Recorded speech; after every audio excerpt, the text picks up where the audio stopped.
Meanwhile, I didn't have the balls and the courage and the backbone to just stand in the conversation and let her scream and yell at me and freak out and tell me all the reasons and whatever, and just hold to the principle that I knew that I could not explain. And finally it came out in this fight. Leah and I were fighting, and I don't remember, but she was screaming, she was crying. You told me that I could take control of the bank account. And in that fight, something just came through me, a divine sentence that was like, Leah, the only way we're going to make it is magic in, math out. This is Leah Steele. Welcome to the Wealth Witch podcast. Just a few years ago, I experienced complete financial collapse. We lost a business, our home, and a car. My husband was selling plasma to pay for diapers and formula. I was living a life I hated, and I was miserable. It was the lowest part of my life. It ended up being my biggest blessing. Just a few short years later, I've designed the life of my dreams. I live a life of luxury in beautiful Bali, Indonesia, travel the world, and spend my days helping others manifest wealth and abundance. Living a purpose-led life changed everything for me. This podcast is about my journey, my top tips and tools for manifestation, and interviews with all the amazing, world-changing, inspiring people I meet along the way. Welcome to my world.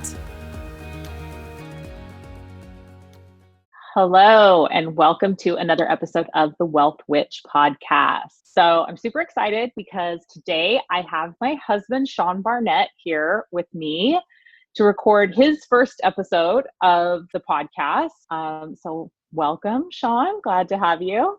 Thank you. I'm excited to be here. So we actually recorded this episode once before in a studio here in Bali, and in true Bali fashion, the entire episode was recorded without audio in the recording studio. So this is actually the second time that we're recording this episode, but it's your official first time on the show. That's right. And I barely remember anything we talked about, except I remember the theme of this podcast came out of that just sort of free-flowing podcast. So I'm excited to sort of do take two. I have a feeling it'll be even more valuable. Yeah, as it always is, right? There's always a reason. So I'm much more polished in my podcast interviewing abilities now. So hopefully at least that will be better. So we've been asked multiple times to do joint live streams or to come and talk about our life and how we created this life that we live. And so this is kind of our first foray into doing that. But one of the things that people are always asking is how we've done what we did. And so I want to just talk a little bit about where we were and how we got to where we are.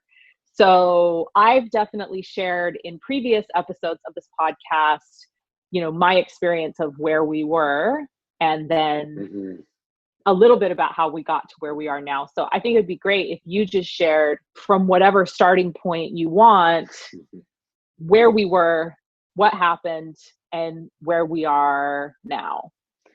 Absolutely. And we could obviously both spend hours and hours, and we're both writing books and all of these things. So I'll do my best to streamline this. But how we got here, I'll start at where we met. So we met in Lake Powell. We dated briefly when you were about 19 and I was 26. We never had a bad fight, but the way our lives went for about 15 years, we both traveled and started different business ventures, and we came in and out of each other's lives multiple times. So whenever we were in the same town, basically, we were dating and romantically in love with each other. And then life took us different places, and we never left each other with a fight. It was always like, well, this isn't working out. You're in New York and I'm in Utah, or I'm in Alaska and you're in Utah, or you're in LA, or I'm in Central America, or whatever it was. We just weren't physically next to each other. And so we would go on with our lives. And then when we would come back into physical proximity with each other, we had this beautiful friendship that has a certain dance of romanticism and attraction and physical the physical nature of our relationship, all of those things.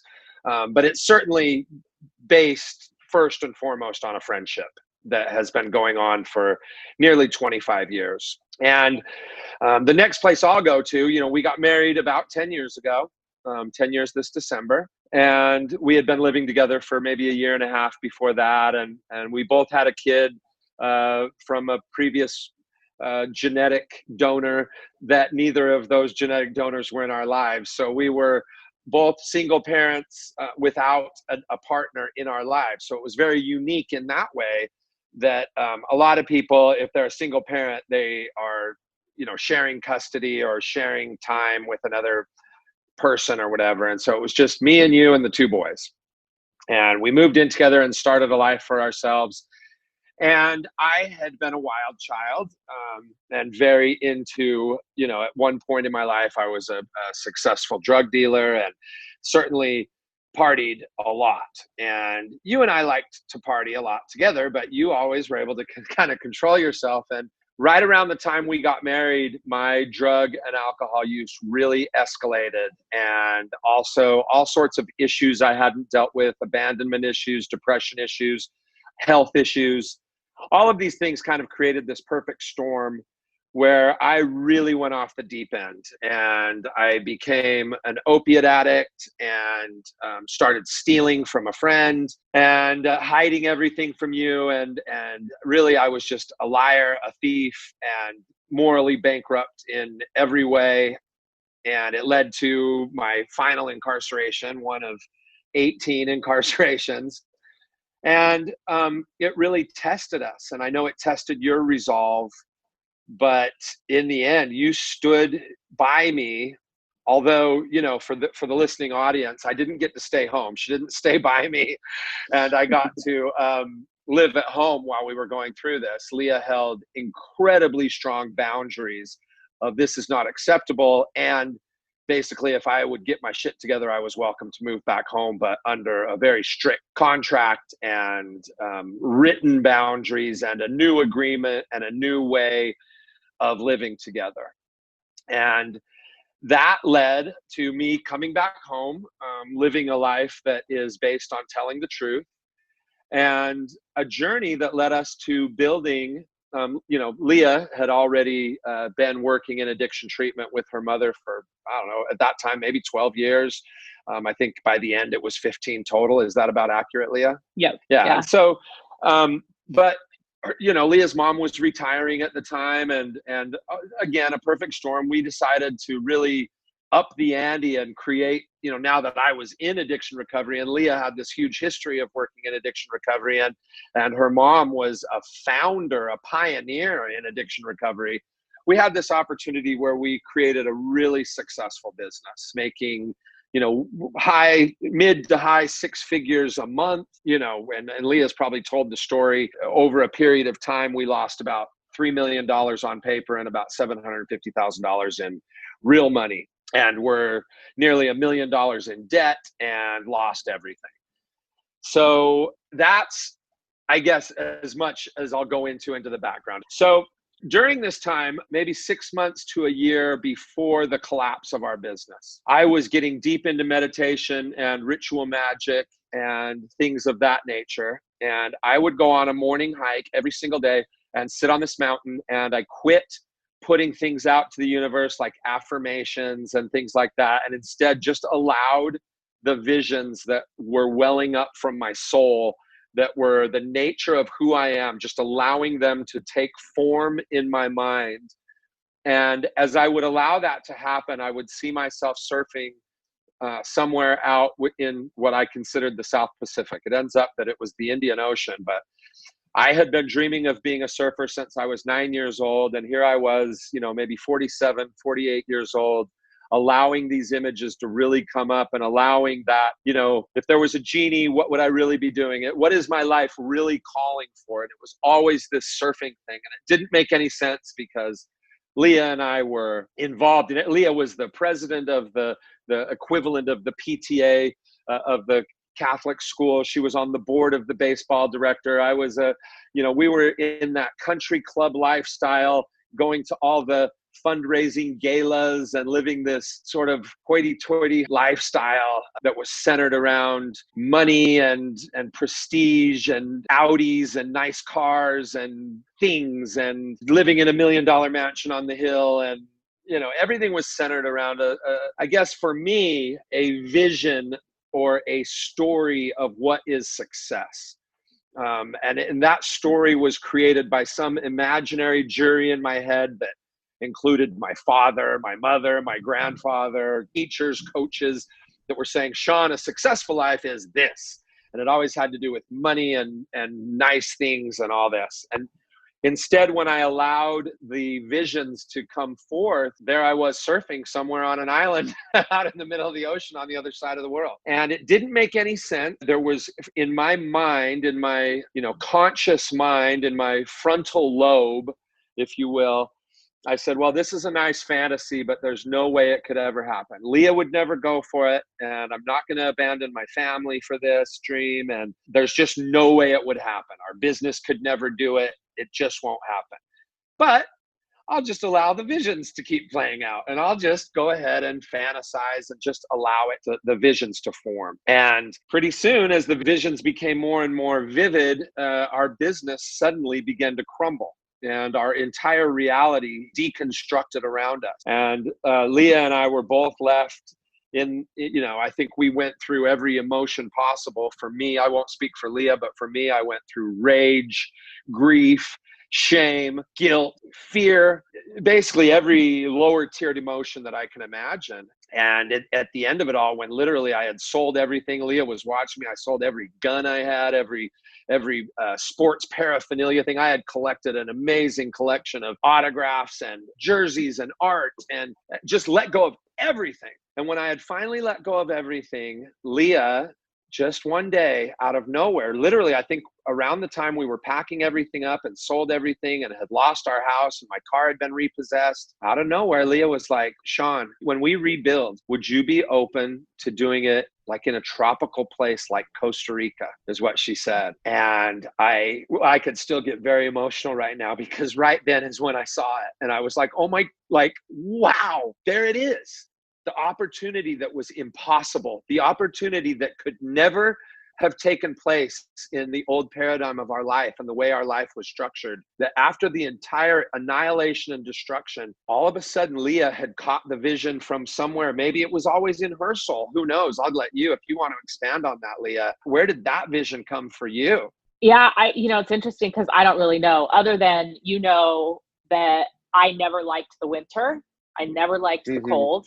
We were living in Salt Lake City, Utah, which is like freezing cold in the winter and has tons of snow. And I'm not a skier. I'm not a snow sports person. And I'm a very, very even emotionally like level person. So I didn't get seasonal depression, but definitely like wasn't my happiest in the cold. I just didn't like it. And the happiest years of my life had been living in Southern California, where the weather was pretty much the same year round with just kind of a slight change. And I've always loved the ocean, and vacations for me were always, let's go to the beach, let's go to the beach, let's go to the beach.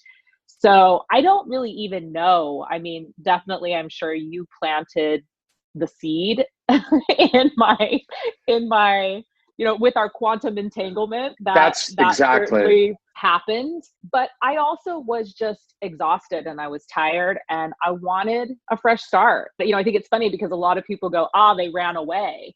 And, you know, it's, and that's a whole other podcast for another time, right? But for me, it was like, I wanted a fresh start. And there were so many things that were happening in the world at that time too, where, you know, when we decided that we were going to do it, for me, it was just about like, let's try something new. Let's give the kids an opportunity to become global citizens instead of just citizens of the United States. And I wanted to be somewhere warm. I think both of us, you know, we had traveled together to Mexico. And both of us, you know, we have that thing where people either like third world countries and being in them and thrive there, or they don't. And I think that through traveling with you in those places, we had both realized that we both really love that and we could thrive there. So for me, I just was like, yeah, let's, what would happen? There was nothing at that point holding us. And I was so tired of, and obviously I was going through my own deconstruction processes, going through the spiral and doing lots of personal work where I was deconstructing what I believed I had to be a perfect mother, and my ideas of why tradition were so important and why security and stability of like a home and things and possessions was important for raising children. So my whole world was changing internally as well. And, but I think it was certainly that quantum entanglement. I was going through my own things. I was having my own awakenings, and you were having those visions, and the combination of, the two of us coming together. And I guess the other thing that I would say is at that time, I was absolutely focused on making my business successful and creating financial stability and security for our family. And I wanted that to be location independent. Like I really was very focused on us being able to make money, like never having that thing happen again, where it's like this brick and mortar business collapses and we're left with nothing. So I was very much in the manifestation of a business that could be done from anywhere. And so I think just like the beautiful combination of all of that stuff created that thing in me that just said, hey, would you consider doing this? Yeah. And it was interesting because I had lived in Costa Rica for about eight months when I was 22 years old or something. And so I feel like that was sort of a natural first start, but I want to address how we live our lives based on synchronicity, and how after we had said, Leah and I had both said, okay, well then that's the plan. We're going to move to Costa Rica. And within the next week, every time I had mentioned to someone that we were thinking of moving out of the country and going to Costa Rica, and that I was going to start my surfing career and all this, one after another, people were saying to me, have you ever considered Bali? I really didn't know where Bali was. But after about a week, the number that sticks out in my head is that 7 people had said to me, you should check out Bali. And all I did is mention to her, hey, I've had like 7 people mention to me something about Bali. And Leah was like, oh my God, in this last week, 7 people have mentioned to me something about Bali. I remember it was an exact synchronicity. And in that moment, Leah looked at me and is like, that's it, we're going to Bali. And it was just like a thunderbolt. It was a decision. We knew it. Neither of us actually knew where Bali was on the earth. I had it mistaken for like Barbados or something. When I went to go look for it, I was looking in the Bahamas somewhere to find Bali, and to find out that it was, over here below Vietnam and Malaysia, that it's in Indonesia and in the Indian Ocean. I mean, I knew nothing about it. And so I started, doing some research, and the first thing I typed in was Bali surfing. And it ends up, this is the surfing mecca of the planet. There could not be a better place to learn and thrive in surfing than Bali, Indonesia. They're really, and especially one that also has all the bells and whistles that Leah requires to have a happy life. Spas and nail salons and wonderful restaurants and lots of variety and energy and a cosmopolitan city with a third world flair. All of those things, that it has everything. It was just unbelievable. But we actually discovered all of those things after we had made the decision, which I think is really important for people to recognize, that that's how much we trust, whatever you want to call it, the divine, magic, natural knowing, cosmic intelligence, the Akashic field, whatever you want to call that. Leah and I live our lives in such alignment with that my first experience of Bali was walking the streets on Google Maps, from Salt Lake City. Yeah. So we moved here sight unseen. Neither of us had ever been here. We sold everything we owned, the remainder of what we owned, aside from some belongings in a small storage unit. And we moved here with 2 of our children, literally like pulled our middle son out of school, and our youngest son was not in school at the time. And we moved the 2 of them with us to Bali. Yep. Somebody picked us up at the airport and dropped us off at a villa that we had only seen in pictures, and we were home.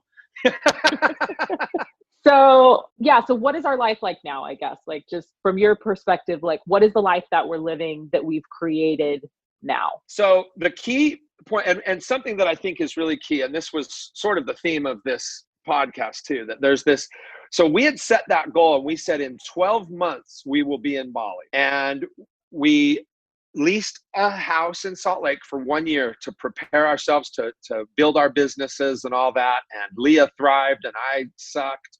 And we got to this place where we were probably 4 months short of our goal. I mean, we were supposed to be moving in like 4 months, and we had not moved any closer financially to making it happen. And we started fighting, and Leah, along her way, had realized this amazing ability that she has to manifest. Leah can create money out of nowhere. And a lot of Leah's beliefs around how spending and buying things was really important to you. It was like your love language, right? And why you felt that you could manifest unconditionally, but also spend unconditionally. And you had a mindset, it seemed, that no matter how much you spent, we would just make more. Yeah, I mean, at some level, I think I still have that belief, right? Because for me, it's really important that I stay in this mindset of we constantly live in states of overflow. But yeah, I guess what I would say is that it's very easy for me to manifest. It's very easy for me to manifest under stress and duress. So but manifesting money has never been a problem. Creating financial resources has never been a problem. Certainly holding on to money has been a challenge for me. And, I don't know that it's so much about, I think at the time when this happened, when we sort of discovered this thing that we're about to talk about, which is the magic in math out, spending for me, there was a lot of emotional conditioning and programming from my childhood and from my upbringing that played a role in me feeling like I needed to spend. And that has shifted dramatically for me really since getting to Bali. But it's the tremendous amount of wealth consciousness work that I do, right? And identifying some of those patterns and behaviors, which is probably for another podcast. But yeah, I think that at the time that we were going through this, my business was nowhere near where it is now, but became very successful very quickly. Yeah.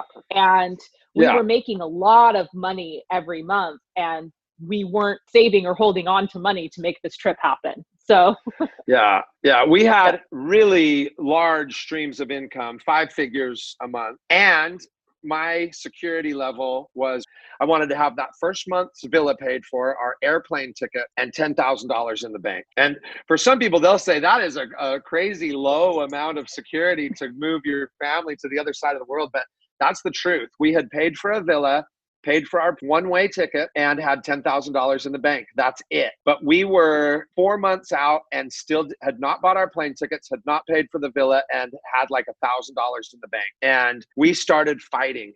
And that fight was probably the closest we've ever come to divorce, I would say, during that stretch. It was the only time I think that word has come up in our conversations, but it was so intense. And for me, there was this huge fear, and I kept avoiding the conversation, or I would tiptoe into the conversation. And when Leah would get upset at me for trying to bring it up again, I would cower, and I would go away and say, I can't take this fight.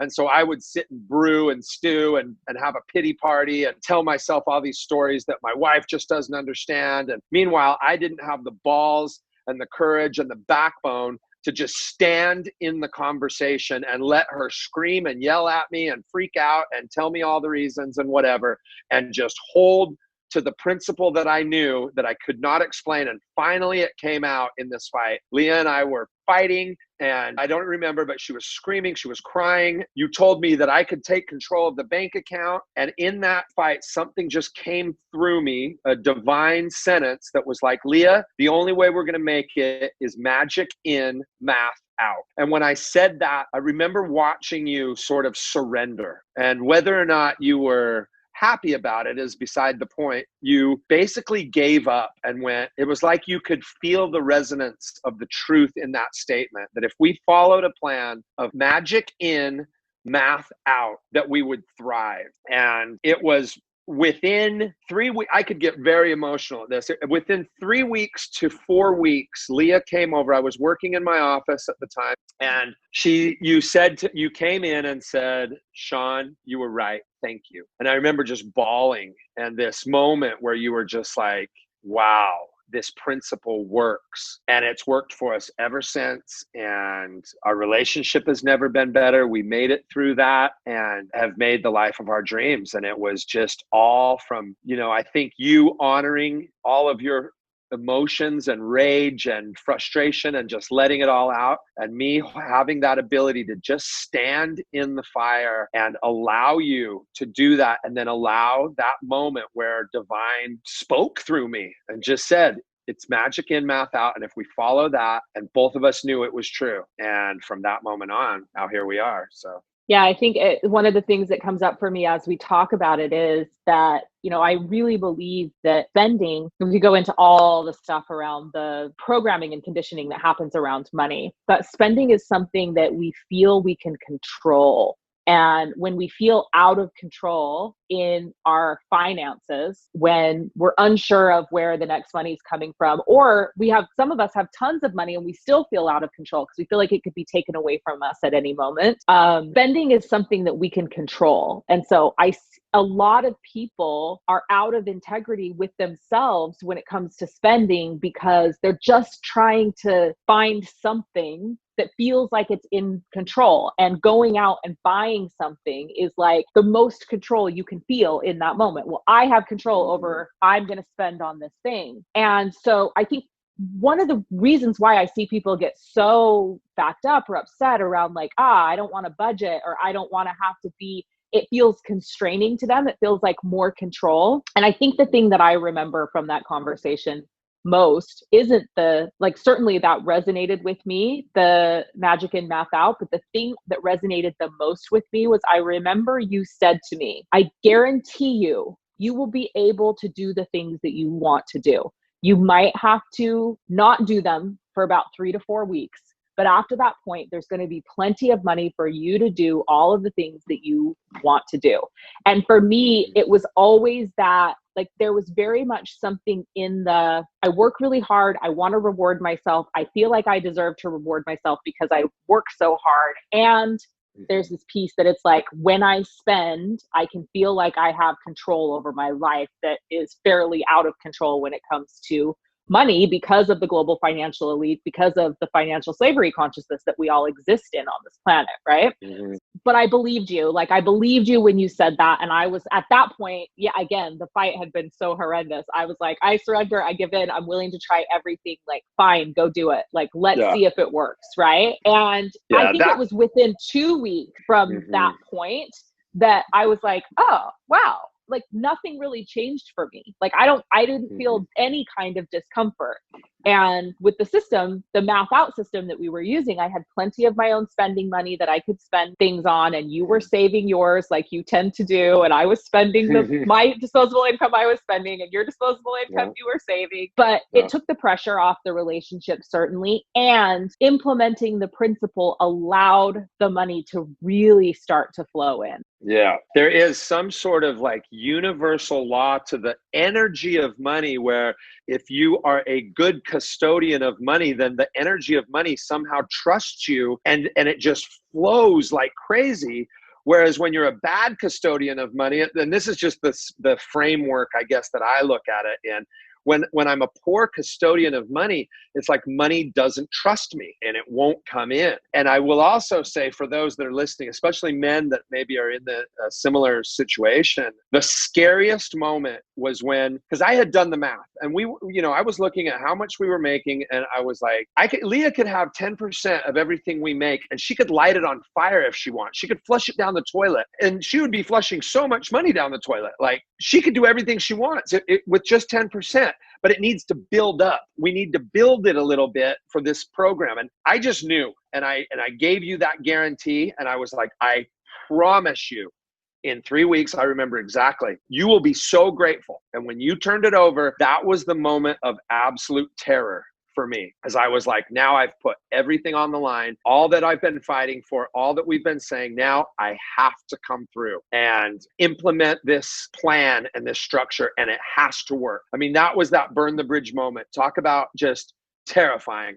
If this doesn't work, I don't know if we will work. Like, it's all or nothing now. We were all in, and I had to deliver, and we did. And I think there's a lot of lesson in that too. And when you really put yourself on the line and there's no other option, when it's an absolute decision, and I, for me, if I put my word behind it and say, by God, come hell or high water, no matter what, you're going to find out that this works, and then do it. It's one of the most amazing experiences a person can go through, to manifest that type of thing, especially when it had not manifest for whatever 40 something years of my life, or we're talking decades of fighting against this, and then all of a sudden go, nope, we're going to do it, and we did it. I'm so proud of us. Yeah. So we have a formula that we use that is the math out part, and Sean really handles that part of it, and I just sort of do my part, which is magic in. So I get to just manifest and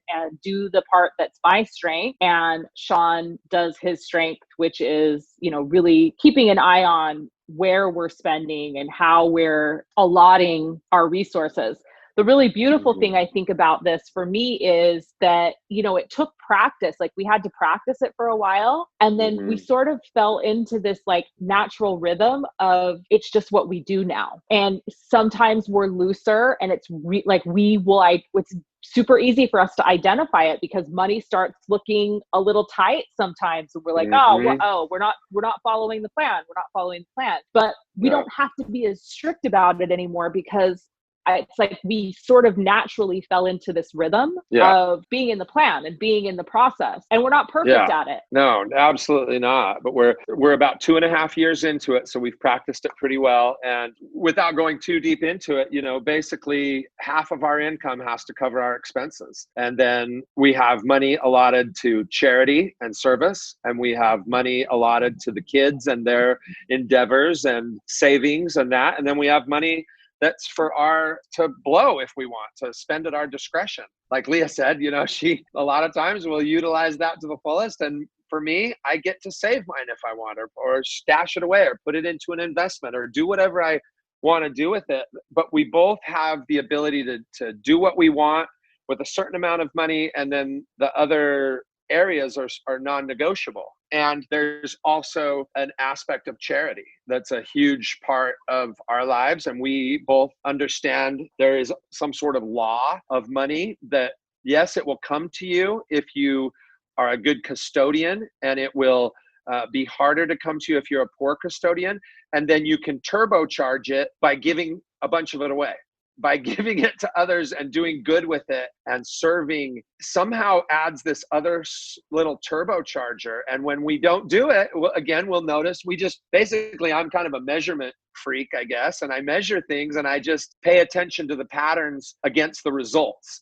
And if certain patterns match certain results, then I encourage us to continue with those patterns, or to move away from those patterns if they are creating a negative result, I suppose. Yeah. So I wanted to touch on that, because the charity piece for us is a non-negotiable. And sometimes we give more and sometimes we give less, but we're always giving. That for us has become something that is just a very, very ingrained part of our life. And I know that it's really difficult for people when they're starting to understand these principles and they're starting to do wealth consciousness work to go, oh, I'm going to give a percentage of the money away when I don't even feel like I have enough to live or survive on right now. It just works. And it's interesting for us because we have a lot of, obviously we have a lot of spiritual people that are friends that understand this principle, but we have a lot of millionaire friends that aren't spiritual people that do this because they just get it. They don't understand the spiritual principles behind it, but they understand that it works. So they just do it. They understand the results in their bank account, and it doesn't make sense. It should be counterintuitive mathematically, but it's not. And I don't understand exactly why that works or how that works, but I'm certain about it.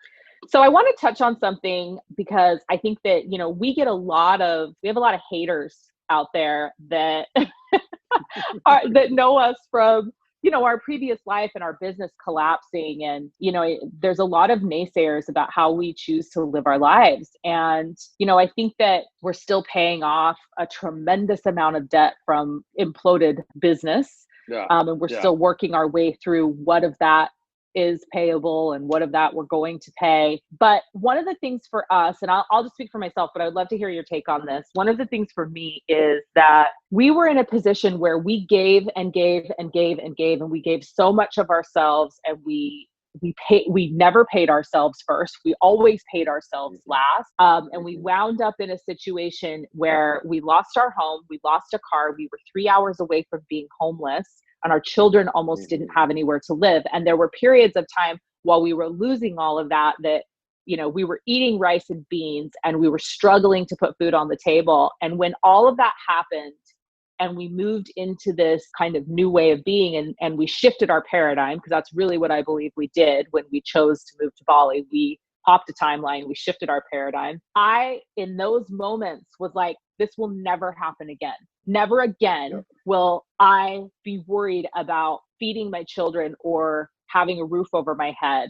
Like, I will put our family first now before anything else. And that has become a foundation for me of part of this math out, where it's like, I do not give to others. I do not pay debts. I do not do anything until my family is safe, stable, and secure. So as a result of that, we have chosen to build a business, create a stable lifestyle for ourselves. We live in a place that intentionally we can live a amazingly luxurious lifestyle for a sixth or a tenth of the cost that we were in the United States. Yeah. So we've chosen to set ourselves up in a certain way so that we can live a certain lifestyle. But I have really shifted, and I definitely want your take on this. But for me, I learned hard lessons about what happens in business and what is business and what is personal, and people taking you as your business, and the expectations of kind of human beings that you will sacrifice everything on behalf of someone else. And that in and of itself, I mean, that was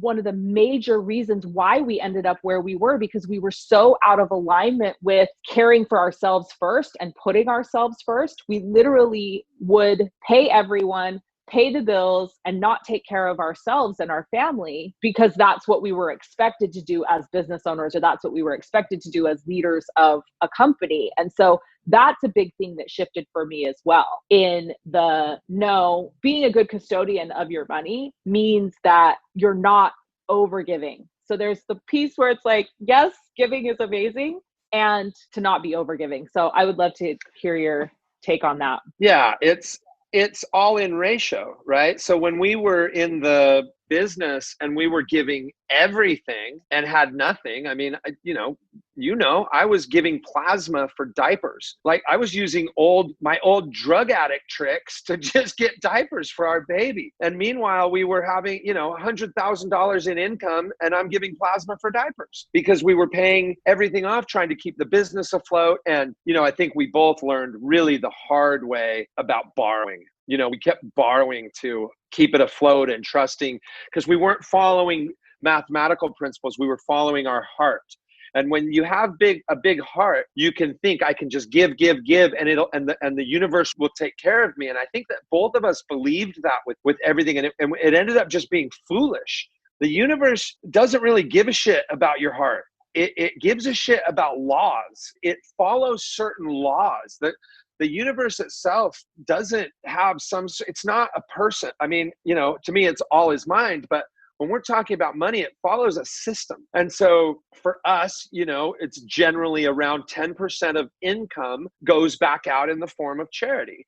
It's around there. Sometimes it's a little more, sometimes it's a little less. You and I have found we just sprinkle that shit all over the place, and it's awesome. Everywhere we go, we're sprinkling, charity and gratitude and all of those things. But just like when I was spending all my time doing workshops down at the homeless shelter, like, poor shit rubs off. And if I'm giving all of my time to the homeless and all of my time to charity and 100, then I'm going to be out of balance. And the universe does not respond to that in a way. It just doesn't follow the mathematical principles. In the end, there is an aspect of math that is immutable. If you don't follow the math, all the magic in the world will crumble.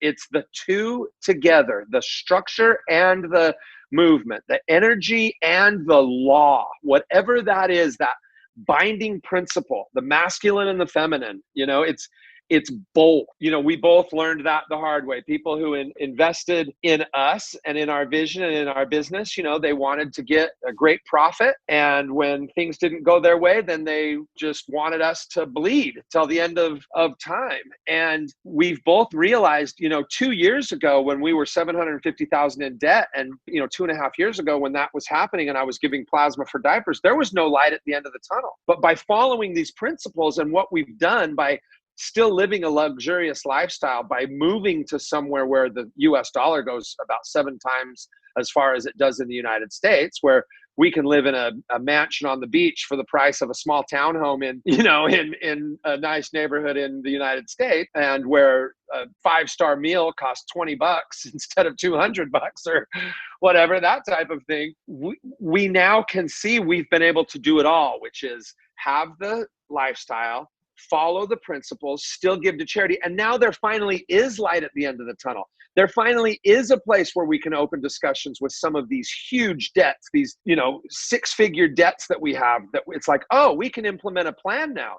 Before, what were we going to do? I can give you $5. You know what I mean? Hopefully I can pay off $750,000. I got a 20 for you. You know what I mean? So I think it's important to say too, because this is one of the things for us that we implemented that, we haven't even gone back to it, but we don't have credit cards. So everything that we do is based in cash. So we've been living based in cash for maybe 3. Yeah. Yeah. 3 years. Since we lost everything. Yep. Yeah. So, well, that's longer than that. But so we don't. And no borrowing whatsoever. Haven't borrowed a penny. Yeah. Nothing on credit and haven't borrowed a penny. So, and those are non-negotiables for us now as well. We've been talking recently about getting a credit card for travel issues over here in Asia, but we still haven't even pulled the trigger on that. We're still trying to figure out alternative ways of doing it, because living a life that's based in cash is so freeing. Yeah, it's unbelievable. Okay, so we've literally almost gotten to the hour point in the podcast just talking about those things. But we did have some questions that came in that people had asked us to answer. So I want to choose a couple of them, and I think that this has gone well, and provided all the listeners love it, we'll maybe make this a series where we come back and address other questions that we're getting and talk more about this stuff as we're journeying this magic and math out life that we live. So one of the questions was, which I think is a really great question, what do you do when you and your partner are on different levels of wealth mindset? Meaning my example of this is, I think that when I first started doing this wealth work and we were everything was falling apart, right? And I decided to do Money Mentality Makeover with Amanda Francis. And I was just nope, I'm going to do this. And I was I committed, and I was I'm going to work these principles like it's my job. And I'm going to, and I was completely showing up. And you were kind of just eye roll. What is this thing? This is ridiculous. And I was just, at some level went, I have to put the blinders on, because I knew it was something that I had to do. I knew that I was tired of feeling like money was controlling me. I mean, obviously we had huge money issues, both of us, Yeah. And so in that place, for me, what I did was I just worked the principles, and I just showed up in the mindset, and I just continued to develop my magic side of things. And I think, Sean started to see results from that, which is his math side of things. And then, I'll let you speak to my experience was, the more that I was energetically backing myself in what I knew to be true, the more I was experiencing results, the more Sean could see those results, the more he got on board with what I was doing. Yeah, 100%. It's similar to when I put my ass on the line that if we follow these math principles, it will work out for you. It's that thing. It's a decision. The root word of cision is CIS, cut, to cut out. So an incision is to cut in your skin. A decision is to cut out all other options. When you put your ass on the line and then you follow through, everything's going to work out. That's the whole thing. So it doesn't matter whether your partner believes you or not on the front end. If you know that you need to be doing something, do it, and then and make it happen. And if you make it happen, you'll show your partner that, hey, you see, and then you build the trust. The trust comes from showing the result. And that's really the only way I can put it. And you were the first to do it, where I had to be on the trust. You made the statement, this is what I'm doing and you'll see, Sean. And I did the eye roll and the whatever, we'll see, the skeptical and all that. And you proved it. And then later we had it where the shoe was on the other foot. And we've taken this a few times. And now neither of us, when the other person, we can feel it in the resonation. When somebody says, I'm doing this, and they're going to follow through with it, and then they do it, it builds trust in the relationship. And so the two sides to this coin is, I think, yes, if you really know you should do something and you're in a relationship where your partner is not being supportive, do it anyway, but also understand you're putting your ass on the line right there, and you better follow through and you better accomplish it and you better do it, or you've lost all credibility and your relationship's probably going to suffer severely. So if you're going to go for something like that, by God, you better follow through and do it and make it happen, or you're fucked in the relationship, and the whole relationship's going to become fucked. So my advice to somebody, if they are like, hey, there's this thing, this burning desire in my soul that I want to do this, but my partner's not okay with it. Well, do it anyway. But once you launch and you jump off that cliff and you say, I'm going regardless without your support, you better follow through and you better give it your everything. And if you do, then everybody's happy, even the skeptical one and the one who knew on the front end. Yeah. So this is a good question, I think, because I certainly struggle in this area, and we're not perfect. We have our own journeys that we journey every day, and marriage is a balance and compromise in all things, right? But the question was, how do we balance relationship stuff with money stuff, was part one of the question. And part two of the question was, how do you be all in on relationship and all in on money? So for me, I'll say, I think when our finances are balanced, our relationship is more balanced. When our finances are out of balance, our relationship is out of balance. And so the more we practice these principles and we stick to our plan and we both do our part, the more in balance our relationship is how I feel. The part where I really struggle, and I will totally call myself out here, is I struggle balancing my relationships with money, with earning money, because I can get so singularly focused, and I would work all day every day if you let me. I would literally sit in here and work, and so I have to be pulled out of that back into the world. And so as a result, that is a place where I struggle. I struggle balancing being all in on money and creating money and creating wealth, and being all in our relationship, and in even my relationship with the kids. It's all relationships. Sure. It's not just our relationship, right? Because I literally can just go into wealth creation mode, and then there's nothing that exists outside of that very long, deep tunnel that I'm in. So I would love to, and I know that you have feelings on that, so I'd love to hear how you feel about it for you, but definitely you can share your experience with me as well. So, I think you saw, I don't know how long ago it was, where all of a sudden through a meditation, I think, and some work with one of my top mentors, I grasped this concept of the relationship being its own thing. It's its own entity. It's something, certainly I'm a part of it, but it's not me. So it's like I can take the relationship itself and turn it into an object. I know this on a podcast, so people can't see, but picture I'm holding in my hand. Picture that there's a ball of energy that I'm holding in the palm of my hand, and that is the relationship itself. It's sort of separate from me. I can hold it between me and Leah, and I can look at it and say, this is the relationship itself. And I can look at that relationship and say, how do I add value to the relationship? And if I focus on adding value to the relationship, for Leah, a lot of times when she looks at that relationship, she's going to say, I add value to that relationship by adding more money into it, by adding more financial security into it. I might look at that relationship and say, I'm going to add value to that relationship by adding more fun, or adding some romance, or going and flirting with my wife and getting her to laugh when she's having a hard time, or something like that, where I find how can I add value? But I'm not taking anything that, if my wife is upset with the relationship, for instance, I don't have to take it personally because I'm still holding that relationship out here in front of me and saying, oh, and then if my wife is upset with the relationship in some way, I can look at it objectively and say, oh, and I'm not taking it personally. When I'm taking it personally, I get defensive and now I can't add value back to the relationship. But when I'm watching and listening to her concerns with the relationship itself, and I'm not attached to the relationship, I can go, oh, well, if I change this behavior and maybe stop doing this and do more of this or that type of thing, it'll make the relationship better.